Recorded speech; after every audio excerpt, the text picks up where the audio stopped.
In the fall of 2017, Light of Life allowed cameras to follow Dean Robinson, a member of the newly formed outreach team, as he visited homeless camps around the city of Pittsburgh. What you will see is the stark reality of addiction and those working on the front lines of this battle.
This homelessness, along with addiction, has changed over the years. There's a much younger population of people. I've had guys sitting in my office, and I seen the look on their face, and I really do think they wanted to get clean. But it didn't happen that day. The next day they were gone. Madison Camp will be coming up on your right. That is a heroin camp. And pretty bad. You have your old diehards that just refuse to change their ways. Nobody in the mother or wife or father or son or daughter or no one has ever even tried to help me. Then you have the young guys that are just lost.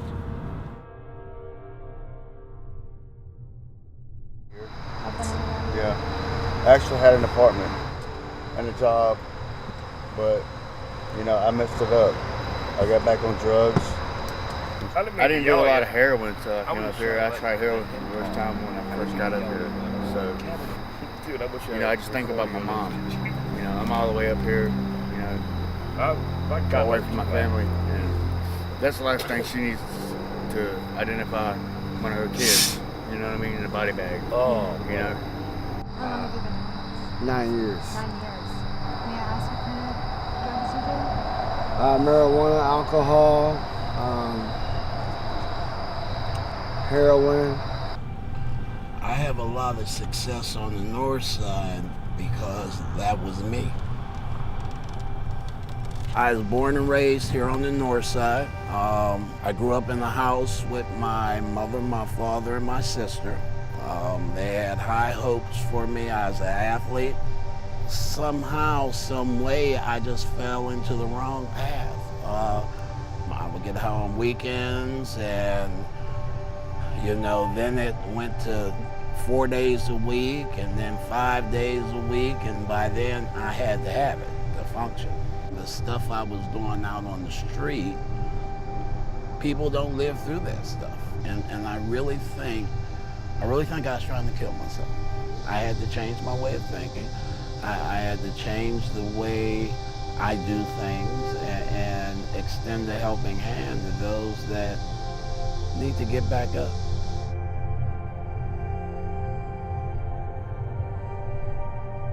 I lost my apartment, my job, my electric was cut off, everything happened all at once. I really got into just a cycle, this is how life is. There was no thought of the future. Pittsburgh's infested with it. It's everywhere. Now you have young guys that are mixing heroin with fentanyl and elephant tranquilizer and all this. You don't know what you're putting in you, and it's killing people. I have a lady I've been with for about 3 years. I love her very much. About a week ago, I did 3 bags, she did 3 bags. I woke up looking over to see where Joyce is at, wondering why all the cops is here. And I go over, start to reach for my girlfriend, Joyce, and the officer kept pulling me away from her. She died right here, in the tent right here. I feel guilty of losing her. You should have left me dead right along with her. That's how I feel. You should have left me dead right along with her. In 2014, PA reported 36 counties there were overdose deaths due to heroin. 1 year later, every single county in Pennsylvania, which is 63 counties, had a heroin death. There's not this hypothetical, okay, it happens in an inner city, it happens in the country, it happens in the suburbs. It can happen anywhere. People have an idea like it's a certain age or a certain gender or it's a certain socioeconomic group, and it's not. It's everybody.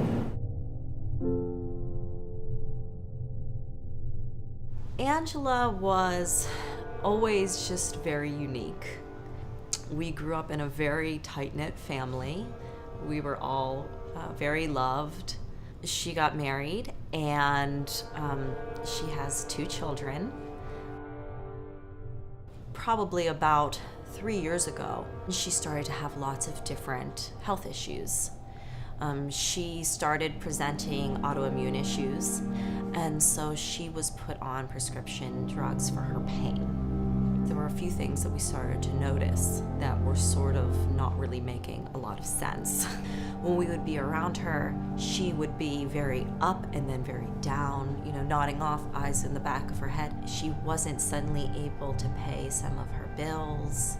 It got to the point where it became very clear to us that she was addicted to these prescription pills. Finally, my mom just said, "You have a problem, something's going on, let us help you."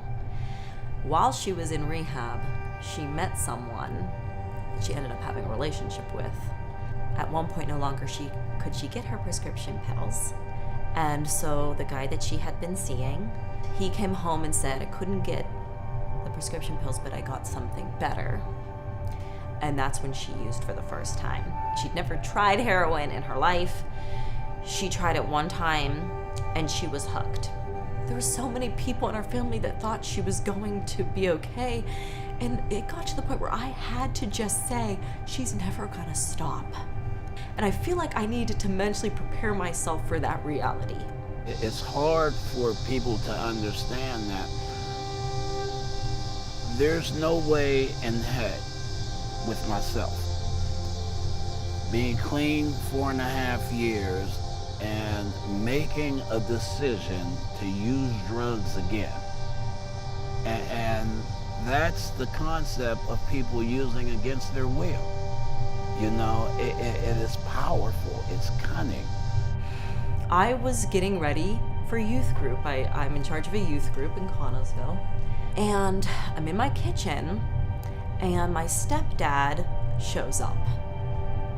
So I open the door and he looks at me and he says, "I need to talk to you. You need to get the kids out of the room." And he walked me to the back of the house and all he said was, "They found Angela, she's dead."